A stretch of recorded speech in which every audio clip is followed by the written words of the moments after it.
I really apologize, but my daughter's here and I have to get her to bed at a decent time. So, but I mean, I could listen all night to this, and I feel a little bit like we're in the panhandle of Texas and we just ate the 32-ounce steak, which means we get another one for free. We're very honored with our next speaker. We've heard a lot about how we got the whole space program going and what kind of effort it took and the importance of NASA in that.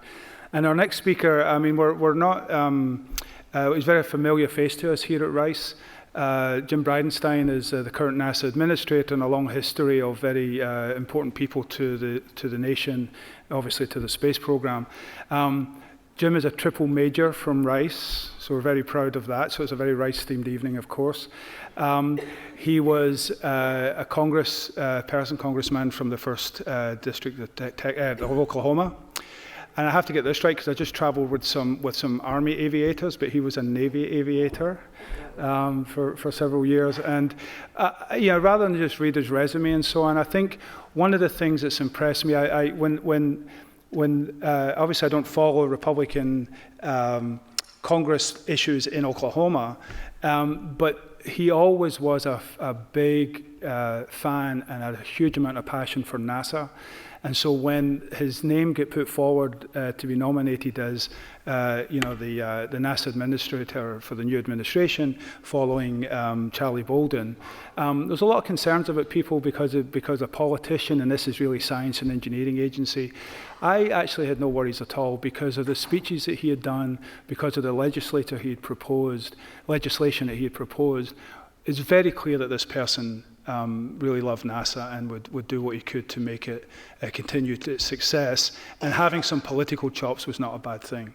And I think he's lived up to that in the last couple of years that he's served as NASA administrator. And in particular, he's had a lot of pressure put on him. But he's living up to that, and I think we're about to hear some of the excitement of the future for NASA. So we've heard a bit about the past. There's a bunch of years in between that we'll hear at some other date, and we're going to hear about the future. So please join me in welcoming Jim Bridenstine.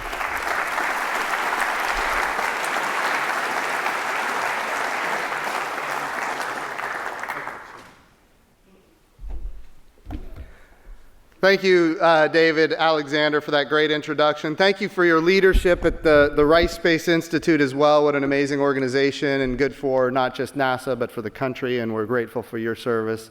Certainly, Douglas Brinkley, what an honor to share this stage with you. Yes, I understand you spend a lot of time traveling the country, speaking in the media, on the news. I've been watching you for years. You are an amazing ambassador for this place that I call home, Rice University. And I am always excited to watch you on TV and when you testify before the House. And I will tell you that this particular book, American Moonshot, has really reignited an enthusiasm for the space program that is significant and again, born right here at Rice University. So thank you for all your leadership. It's an honor to be here with you. And of course, George Abbey is in our presence as well. For those who don't know, George Abbey is with the Rice Baker Institute, and he is Mr. Johnson Space Center, the former center director there at Johnson, who's done so many amazing things for so many years. And again, just like Douglas Brinkley said, it's a little daunting to stand in front of George Abbey and give a speech about, or not just Rice, but NASA. And but it's great for you to be here, George Abbey. So the reason we're all here, we are celebrating the anniversary of this speech that John F. Kennedy gave that transformed the way Americans think about themselves. It transformed really the future in a way that we can't imagine what it would have been without that speech and everything that followed from it. But one line in there in particular that gives me heartburn. And I think you guys know what I'm going to say. He said, "Some may say, why do we go to the moon? Why do we climb the highest mountain?" And then he said the line that gives me heartburn, "Why does Rice play Texas?" I will tell you why Rice plays Texas, because we win. And I was there the last time we did it. I was on the sidelines. It was a Sunday night, and it was a 1917 victory, 1994 against the University of Texas. And before I start talking about NASA, I want to read to you an article in the Houston Chronicle from 1994. Houston Chronicle. Let's see the date here, October 16th, 1994. Remember this, because we're talking about Saturday, and I'm going to be there. We're talking about what's going to happen on Saturday. This is the Houston Chronicle article. The world kept spinning. Cats still hated dogs. The rain continued to travel the direction that it always has, but Sunday night, Rice beat Texas. It gets better, and it continues about this amazing university we call Rice University. Tomorrow, the scholars on the other end of the campus take on the common cold. World peace is scheduled for Wednesday. Now anything is possible on South Main. Rice beat Texas. After 28 consecutive losses to the Longhorns, and by the way, that streak began after the Kennedy speech. Before that, Rice had a great record against Texas for 20 years. We were on top of Texas. The speech may very well have been the greatest thing for the United States of America and not the greatest thing for Rice University. After 28 consecutive losses to the Longhorns, and with their long rivalry taking its final steps towards extinction, remember this was the Southwest Conference about to end, the Owls pushed the Longhorns around for all of the world, or at least all of it wired into ESPN, all of the world to see. And when they finally danced about the artificial surface of Rice Stadium, the Owls had ended their long, frustrating streak with a 1917 win before 34,700 who sat through the rain for the right to be able to truthfully say someday they were there the night Rice beat Texas, something that had not happened since 1965. Now, of those 34,000 people, I am very pleased to tell you I was there. I was on the sidelines. I was holding the big dish so that you could hear the action on the field. Of those 34,000 fans, I would say about 33,000 of them were Texas fans, which makes me even more proud of what we're going to do this weekend. Saturday night, it's happened before, it can happen again, and this time I'm going to be there again, and maybe that will have some impact. All right, I got that out of my system. Now we can talk about some other stuff. So when we think about, here we are at the Baker Institute. This is a public policy think tank, and by the way, it's an amazing public policy think tank. A lot of great academic work comes out of this institution, a lot of great speeches from American leaders and world leaders all around the world. And one thing that I'd like to share that I think is important, and Professor Brinkley brought it up, in the era of the Apollo program, it was a contest between two great powers. It was a struggle. It was the United States of America against the Soviet Union. It was a contest of, and I'm gonna quote you directly, it was a contest of political ideology, economic ideology. It was a contest of technological prowess, and that really is what drove it. Earlier, the question came up, if he would not have died, would we have pushed forward as hard as we did? And I will tell you, the reason we were able to achieve what we did in 1969 is maybe not so much about making sure we live up to the legacy. It was about the intelligence that came after Apollo 6. The intelligence that came out, and Apollo 6 was a disaster for NASA. It's not recorded that way. We never declared it such. But when the Saturn rocket took off, and this was really the first time that the entire Saturn rocket took off, the second stage has 5 engines. 2 of them failed. So we barely made it to orbit. The upper stage, that single upper stage, the command module, if you will, that has only 1 engine, that engine, if you're going to the moon, it has to relight over and over again for translunar injection, to change orbits at the moon, to inject at the moon, to change orbits at the moon, to come home. It has to fire over and over again. When it was in orbit around the Earth on Apollo 6 for testing, it failed to reignite even once. If that would have happened at the moon, it would have been game over. Our astronauts would have been done. And even though of course it didn't reignite, we had to test the heat shield. We could not get to the velocity necessary to test re-entry of the heat shield, and this was on Apollo 6. This is April. This is April of 1968. So all of these failures occur. We can't test the heat shield. April of 1960, they come home, or they bring the system home, and everybody seems to believe that, we're going to have to take some delays, take a lot of time.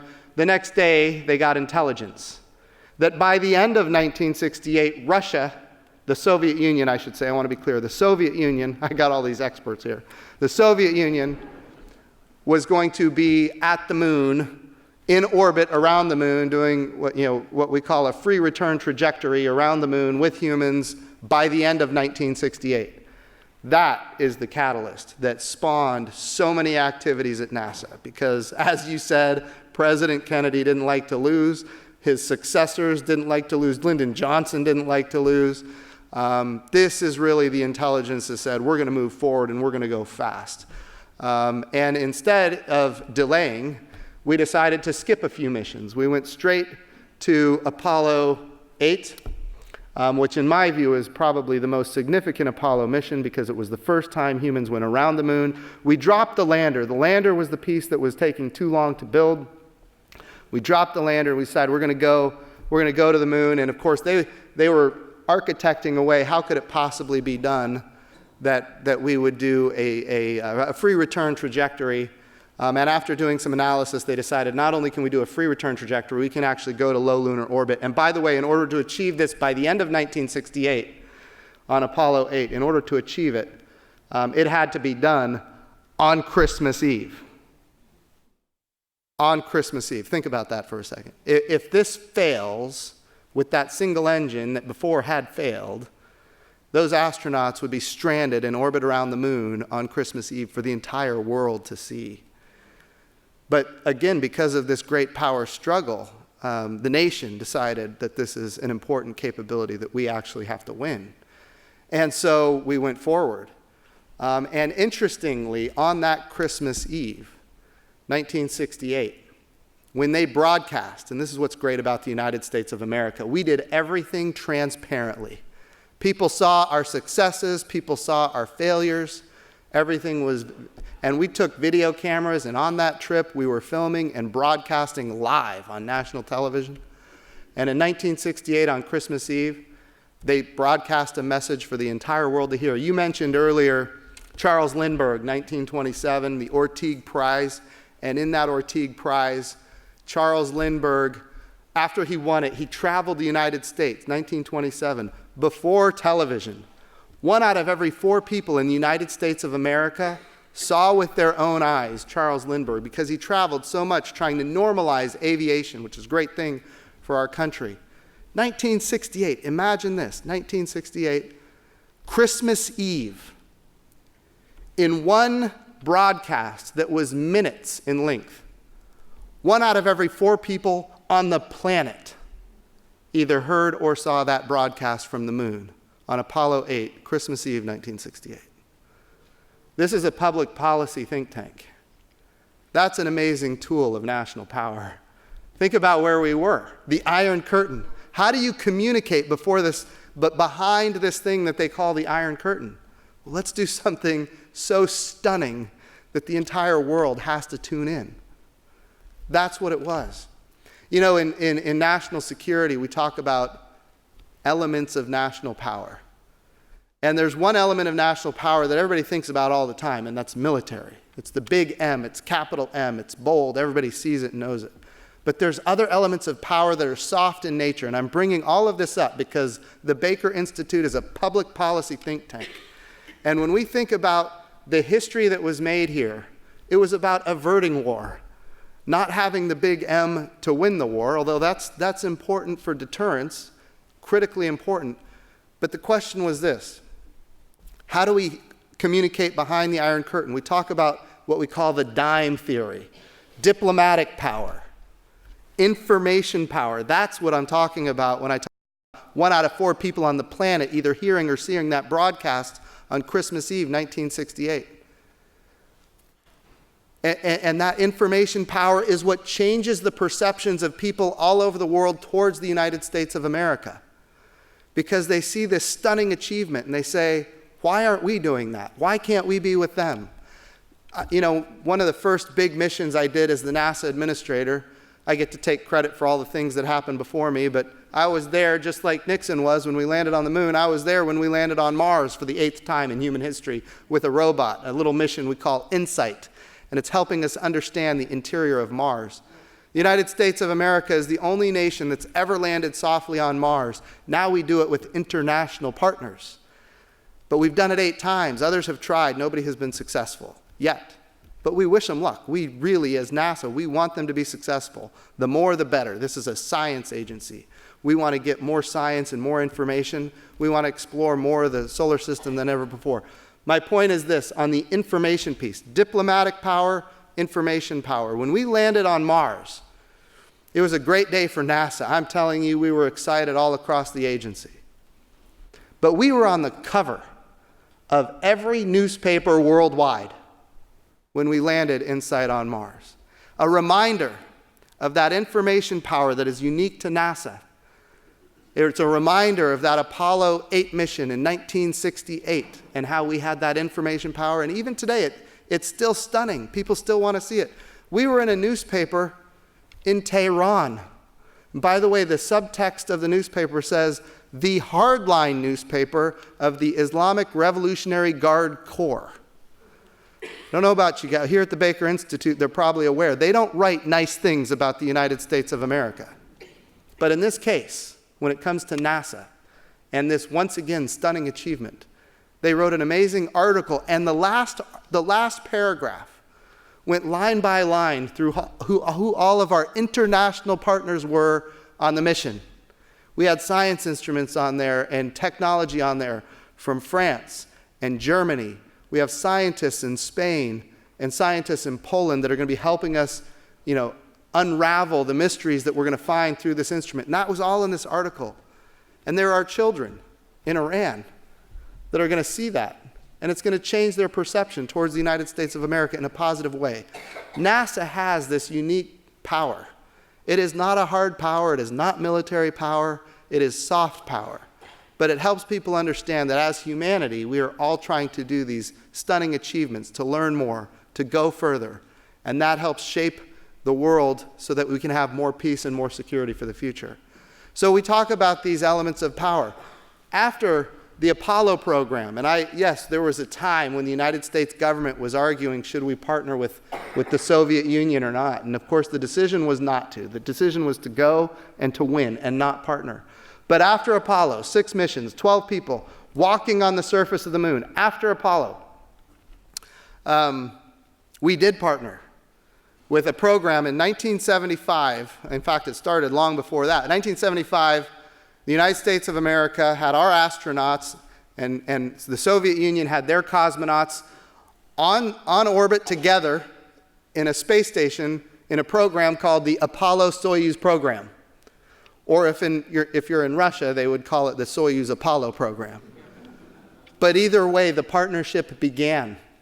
And after that partnership was successful, the next step was the shuttle program and the space station Mir, and collaborating to make those 2 elements work together.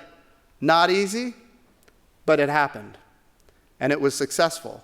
And even today now, for almost 20 years, we have had Russian cosmonauts and American astronauts living and working together in space for almost 20 years. This goes back to 1975. So what was a competition has now become a tool of American diplomacy. And NASA has uniquely delivered on this American diplomacy. Again, going back to the dime theory of national power. The first element is D, diplomatic power. Today, the United States of America, through NASA, we partner with 15 nations to operate the International Space Station. We've had astronauts from 18 nations on the International Space Station. We've had experiments from 103 different countries across the globe, experiments on the International Space Station. An amazing tool of diplomatic power and a transformation of how we go from this great power competition to an idea where we can all work together in space. And it opens a channel of communication for countries that often have terrestrial disputes and challenges. And there is no doubt that since 1975, quite frankly, we were in the height of the Cold War then, we were able to partner with the Soviet Union, and even today, terrestrially, we have disputes. But we have been successful at making sure that those disputes stay terrestrial in nature. And we have been able to live and work together in a space environment that is a very powerful tool for American diplomacy. So diplomacy, information, of course the big M is military. NASA doesn't play there, although as Professor Brinkley correctly identified, a lot of technologies serve both functions, national security and exploration. And you know, you talk about Alan Shepard, he launched on an ICBM rocket, so NASA benefits from national security technology as well. But of course, then the last tool, when you look at the dime theory, the last tool is economics. And in the United States of America, we are moving rapidly towards a day where we have commercial operations in space. And when we look at the future, what we're trying to do in low Earth orbit right now specifically, we are moving to a day where instead of the United States of America being the landlord in space on the International Space Station, we can move to a day where we are a tenant customer of a robust commercial marketplace for absolutely breakthrough technologies that are going to transform human life on Earth. I think there's two lines of effort that we are focused on. One is industrialized biomedicine. And of course, I know Rice University has a long history with space medicine. That could be a significant player here. But industrialized biomedicine. Right now, we are proving that it is possible to print in 3D human organs on the International Space Station in a microgravity environment that you cannot do on Earth. When you take human tissue and you use adult stem cells to try to create human tissue on Earth, it ends up just kind of going flat. But in a microgravity environment, it can take the shape that you want it to take without having to put all kinds of scaffolding in the tissue itself. And so that has amazing benefits, and once proven, could be a line of commercial activity for commercial habitation in low Earth orbit, commercial space stations that would be transformational. And I know George Abbey has been a strong advocate for a lot of these commercial activities for a long period of time. But industrialized biomedicine is one. Another, of course, is, and people are familiar with, you know, the material sciences. We talk about Z-bland as one technology. Fiber optics, in other words. We're talking about the ability to create very pristine fiber optics. So you don't have to have repeaters every mile or even less. And that drives down the cost for laying fiber optics, and that closes the business case. Of course, people are familiar with pharmaceuticals and immunization and these other things that we can do in a microgravity environment that we cannot do here on Earth. One of the most promising technologies that I've seen is retinal implants. We can layer capability. We can layer materials in a microgravity environment in a way you cannot do here on Earth that enables us to bring home retinal implants so that people with macular degeneration don't have to go blind. Once this is proven, you can imagine the market for it. Now, don't get me wrong, we're not there yet, but we're getting there. I think we're 3 to 7 years away from one major technological breakthrough that is going to ultimately transform space to be a commercial marketplace for human habitation, to do these missions with humans, where NASA, and we will always have a presence in low Earth orbit, I want to be clear, always. But we can be a tenant instead of the landlord, and that drives down our costs. We could be one customer of many customers in a robust commercial marketplace in low Earth orbit, driving down. We could have numerous providers that are competing against each other on cost and innovation to enable us to do more in low Earth orbit than ever before. Right now, we have commercial resupply going back and forth to the International Space Station. We don't purchase, own, and operate the hardware anymore to resupply the ISS. We buy it as a service from a robust commercial launch industry for low Earth orbit. We're about to launch. Within the next year, we will once again, and I know it's been hard, especially for the Johnson Space Center, with the retirement of the space shuttle and the cancellation of Constellation, we have had this this dry spell where America has not been launching its own astronauts on its own rockets. But I will tell you, within a year, we will be launching American astronauts on American rockets from American soil once again.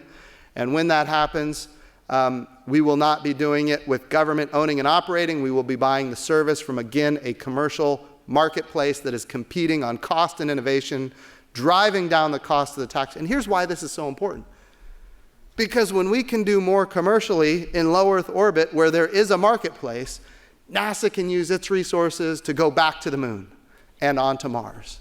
That's what we want to do. We want to do the things that nobody else is or will do. We want to do that moonshot. That's what we want to do. This time when we go to the moon, it's different than it was in the 1960s. And I think Professor Brinkley correctly identified one big difference this time. We have a very diverse, highly qualified astronaut corps that includes women. It's why we call it Artemis. In Greek mythology, Apollo had a twin sister. Her name was Artemis, and she was the goddess of the moon. And this time when we go to the moon, we go with a very diverse, highly qualified astronaut corps that includes women. I think it's a perfect story. 50 years after Apollo, and I want to take nothing away from Apollo. Back then, we chose our astronauts from our test pilots and our fighter pilots, and there were just no opportunities for women back then, but now there are. And we have this opportunity. I'll tell you who's most excited about this. My 11-year-old daughter. We want all of America to be able to see themselves having these opportunities. And that's why this is so important.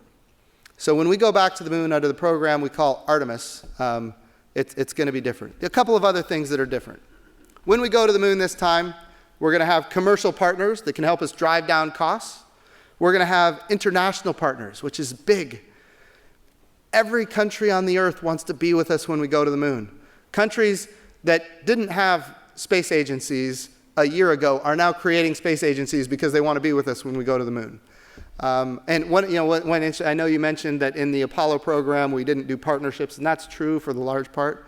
But all of those images of Neil Armstrong and Buzz Aldrin on the moon came through Canberra because of how the world was positioned. Canberra, of course, is Australia. Came through Australia, had a big network capability to bring down that data, bring down those images, and broadcast it for the entire world to see. If Australia wouldn't have been with us on that day, we wouldn't have had that amazing achievement. We would have had it, we just wouldn't have seen it. So we did have one partner, and of course that's fantastic. So when we think about the future, commercial partners, international partners, like I said, 15 nations on the ISS, that's the starting point. We want to grow from there. We want to make sure we keep that tool of diplomacy that is NASA as we go forward to the moon. The other big difference is we now know that there's hundreds of millions of tons of water ice on the south pole of the moon. Water ice, what does that mean?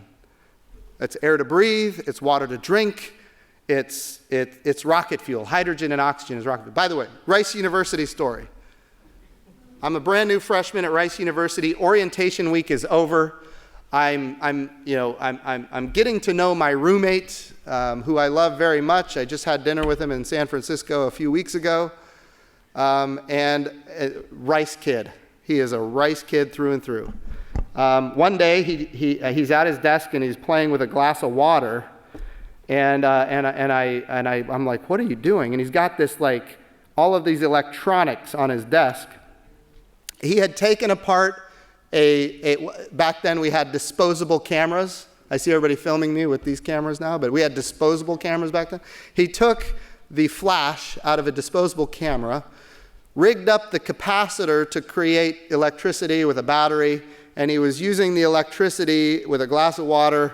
And I'm like, what are you doing? And he was like, I'm creating hydrogen and oxygen out of water. I'm like, wow, this is Rice University. Welcome to Rice, right? I will tell you, he was a great friend, a really smart guy. But here's the thing. Hydrogen and oxygen is plentiful on the south pole of the moon. So when we go to the moon next time, within 5 years, by the way, by direction of the president, we will go within 5 years. There you go. When we go to the moon with the next man and the first woman, and by the way, there's no reason it couldn't be two women. It may very well be.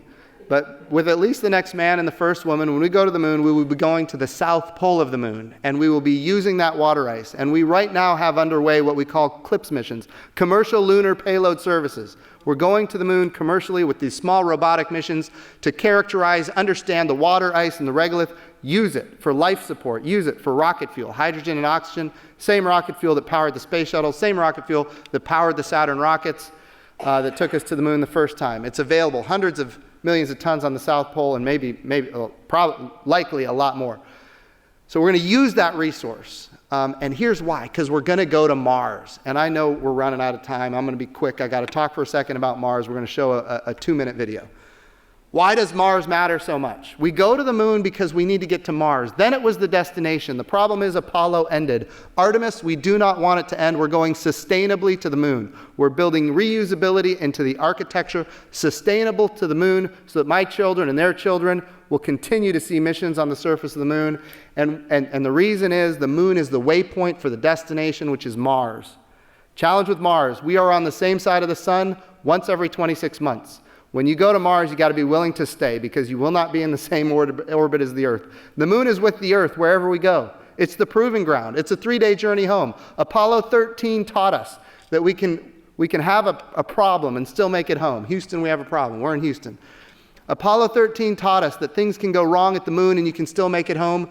If you do that on the way to Mars, it's not going to be a good day. So we need to learn how to live and work on another world for long periods of time so we can go to Mars. Here's why Mars matters. In the last year, we have discovered complex organic compounds on the surface of Mars. The building blocks for life exist all over the surface of Mars. They don't exist on the moon at all, 0 on the moon, but they are all over the surface of Mars. We have now found that the methane cycles on Mars are commensurate with the seasons of Mars. It doesn't guarantee life. It could be geological in nature, but the probability of finding life on another world just went up. And oh, by the way, we have now seen massive plumes coming from Mars that were unpredicted before, massive plumes of methane. And of course, methane is one of those complex organic compounds. Finally, and this is important, within the last year, we have found water, liquid water. We knew that Mars had an ice cap. We knew that Mars had water ice under its surface, even at the equatorial regions. We now have found liquid water 12 kilometers under the surface of Mars. What does that mean? Everywhere there is water on Earth, there is life. Is that true on Mars? I don't know, but we should find out. Going back to these elements of national power, I would attest this. Just like John F. Kennedy said, we want to make sure that it's an American flag on the moon, not a Soviet flag on the moon. When we find life on another world, and I want to be clear, I don't know that it's there, and as the head of a science agency, I'm not making any declarations. But should life be found on another world, and the probability is getting higher, should life be found on another world, I believe it should be the United States of America that finds it, because it will rewrite for all time history books and science books. And by the way, when we find it, we should find it with a coalition of international partners that are collaborating on such a stunning, stunning achievement. So we're going to watch a video about the Artemis program. It's just a few short minutes in length, and it will show you kind of what we are putting together. Can we 50 years ago, we pioneered a path to the moon. The trail we blazed cut through the fictions of science and showed us all what was possible. It's very pretty out here. Today, our calling to explore is even greater. To go farther, we must be able to sustain missions of greater distance and duration. We must use the resources we find at our destinations. We must overcome radiation, isolation, gravity, and extreme environments like never before. These are the challenges we face to push the bounds of humanity. We're going to the moon to stay by 2024, and this is how. This all starts with the ability to get larger, heavier payloads off-planet and beyond Earth's gravity. For this, we designed an entirely new rocket. The Space Launch System. SLS will be the most powerful rocket ever developed. And with components in production and more in testing, This system is capable of being the catalyst for deep space missions we need a capsule that can support humans from launch through deep space and return safely back to Earth. For this, we've built Orion. This is NASA's next-generation human space capsule. Using data from lunar orbiters that continue to reveal the moon's hazards and resources. We're currently developing an entirely new approach to landing and operating on the moon. Using our commercial partners to deliver science instruments and robotics to the surface, we are paving the way for human missions in 2024. Our charge is to go quickly and to stay, to press our collective efforts forward with a fervor that will see us return to the moon in a manner that is wholly different than 50 years ago. We want lunar landers that are reusable, that can land anywhere on the lunar surface. The simplest way to do so is to give them a platform in orbit around the moon from which to transition. an orbiting platform to host deep space experiments and be a waypoint for human capsules. We call this lunar outpost Gateway. The beauty of the Gateway is that it can be moved between orbits It will balance between the Earth and Moon's gravity in a position that is ideal for launching even deeper space missions. In 2009, we learned that the moon contains millions of tons of water ice. This ice can be extracted and purified for water. It can be separated in oxygen for breathing or hydrogen for rocket fuel. The moon is quite uniquely suited to prepare us and propel us to Mars and beyond. This is what we are building. This is what we're training for. This we can replicate throughout the solar system. This is the next chapter of human space exploration. Humans are the most fragile element of this entire endeavor, and yet we go for humanity. We go to the moon and on to Mars to seek knowledge and understanding and to share it with all. We go knowing our efforts will create opportunities that cannot be foreseen. We go because we are destined to explore and see it with our own eyes. We turn towards the moon now, not as a conclusion, but as preparation, as a checkpoint toward all that lies beyond. Our greatest adventures remain ahead of us. We are going. We're going. We are going. We are going. We're going.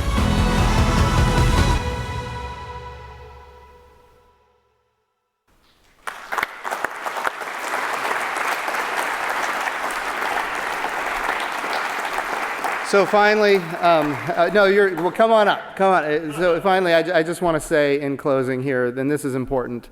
I mentioned how space exploration transcends geopolitics. It's a tool of information power, but more than anything, it's a tool of diplomacy.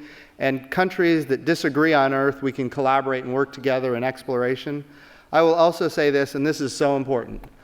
Just like it was in the 1960s, we have to make sure that this is not partisan, that it is not political. And when I was first nominated, and yes, there were concerns because I came from the House of Representatives, people seemed to think that we would run it in a partisan way. We are working very hard to make this apolitical, bipartisan. We have had a lot of bipartisan support. The other day, I was out at the Ames Research Center with the Speaker of the House, Nancy Pelosi, the very first woman Speaker of the House, and I will tell you she is enthused about making sure that we have women on the moon. She is enthused about that. She supports the program. We are building that coalition of bipartisan, apolitical support, so this can be a multi-generational effort, which we cannot understate the importance of. Finally, beat Texas.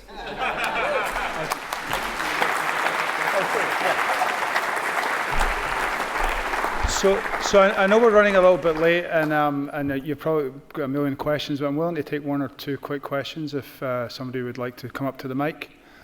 And if there's a second question, or maybe head your way over to the other mic to keep it speed. Please, sir. We were in Aspen at a security conference that was sponsored in Aspen, and we sat in on a session about military and space.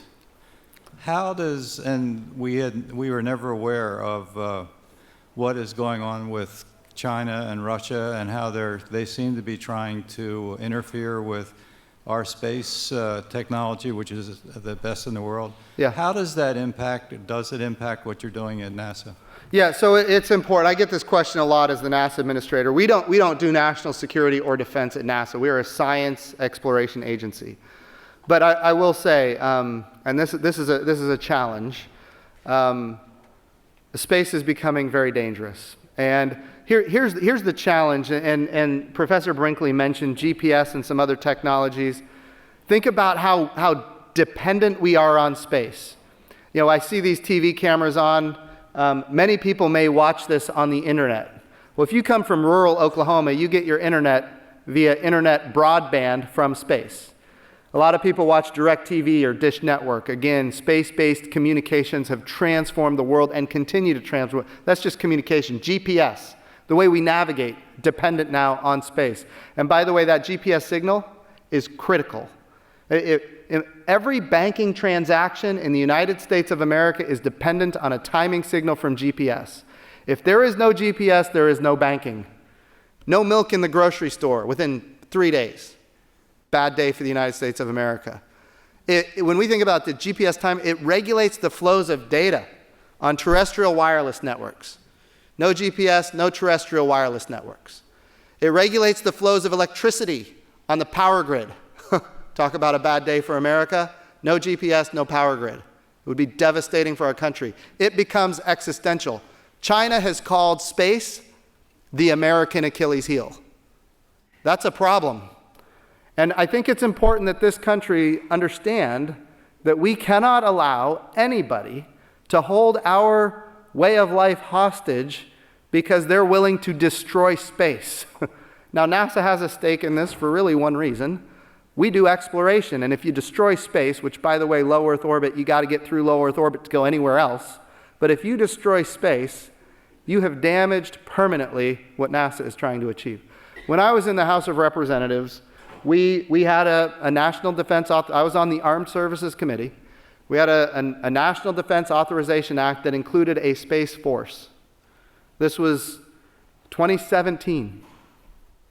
No, actually, it was even before that. I don't know. I have to go back and look. But when we passed it, it got 344 votes in the House of Representatives. Bipartisan.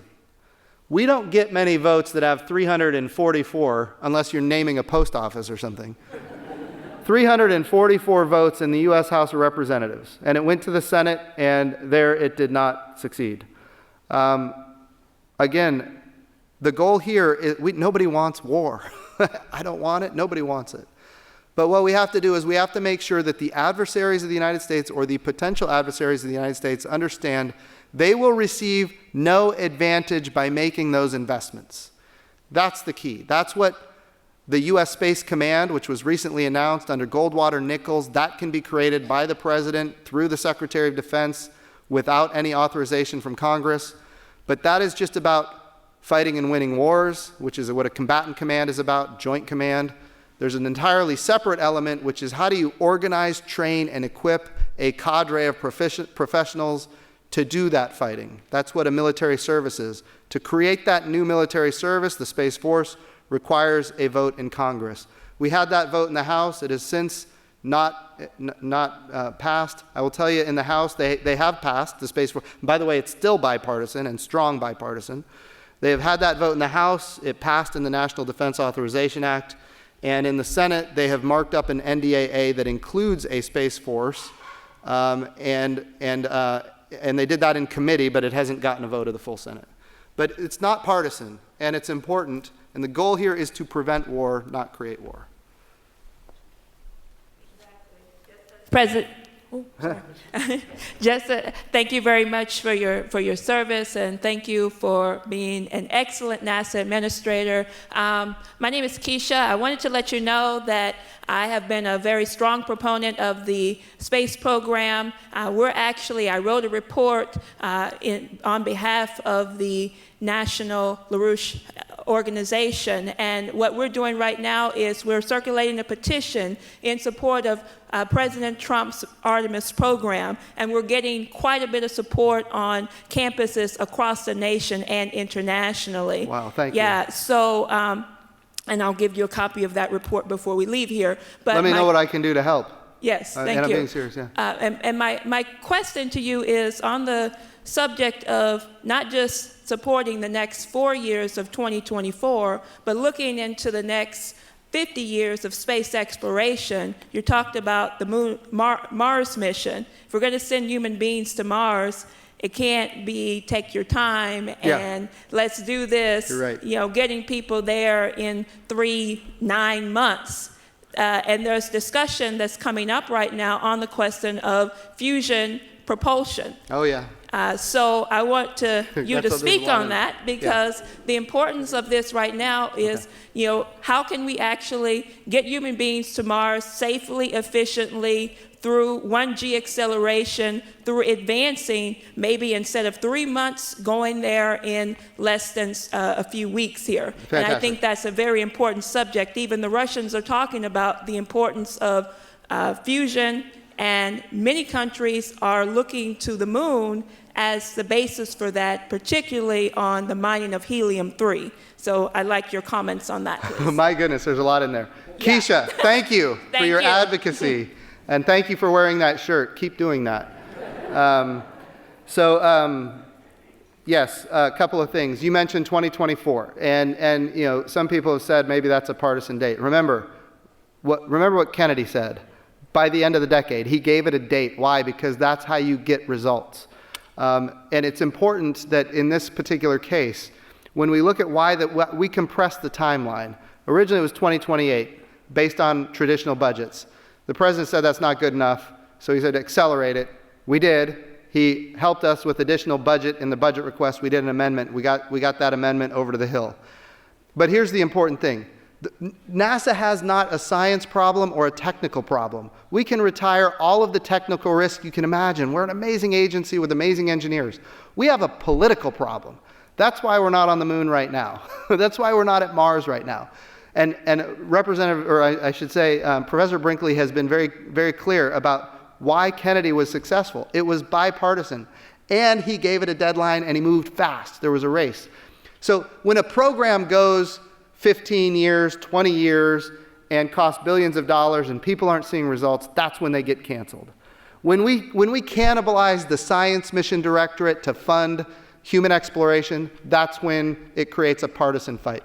When we cannibalize the International Space Station to fund deeper space exploration, we create a parochial fight. And I'm saying that because the Texas delegation is sitting right here in front of me. So these are all things that we have a political science problem at NASA historically. I've been very clear. My objective is to fix that, and I've been working on it since the day I got in this office. That being said, fission, fusion. You said fusion. We're not there on fusion. That's going to take a number of years. For people in the room that might not be aware, fusion, of course, is taking two nuclei and pushing them together, and basically it's how you get energy out of the sun. And of course, the release of energy is massive. Fission is actually nuclei breaking apart.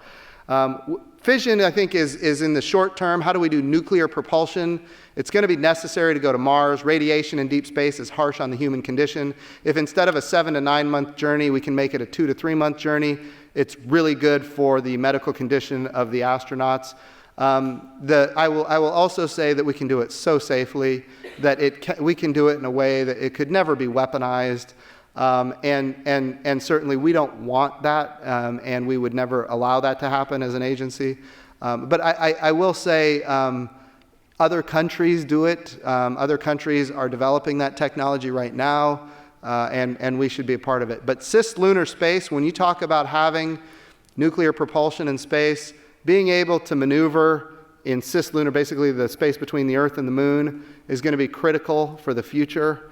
From a national security perspective, for all kinds of reasons that I'm not going to talk about here, but at the end of the day, that's a technology that the DoD is interested in. There's no reason, if the DoD is developing it, that we shouldn't take advantage of it for exploration, and it's important. So anyway, thank you all so much.